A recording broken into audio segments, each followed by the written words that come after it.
ఇందులో ప్రభు పేరిట మీ అందరికీ శుభావందనాలు తెలియజేసుకుంటున్నాను. ఈ దినము దేవుని యొక్క వాగ్దానం చూసుకున్నట్లయితే కీర్తన గ్రంథము 37:3 చూసుకుంటే, యెహోవా యందు నమ్మకం ఉంచి మేలు చేయము, దేశమందు నివసించి సత్యమును అనుసరించమని దేవుని యొక్క లేఖనం సెలవిస్తుంది.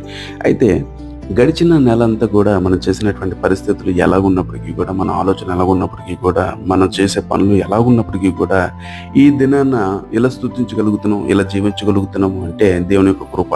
అయితే ఈ నెల నువ్వు నూతనంగా అడుగుపెట్టి ఉన్నావు కాబట్టి, రేపు ఏం జరుగుతుందో మనకు తెలియదు కాబట్టి, నువ్వు యెహోవా యందు నమ్మకించి మేలు చేయము, దేశంలో నివసిస్తున్నావు కాబట్టి నీ యథార్థత, నీ నీతిని విడవద్దు, మర్చిపోవద్దు.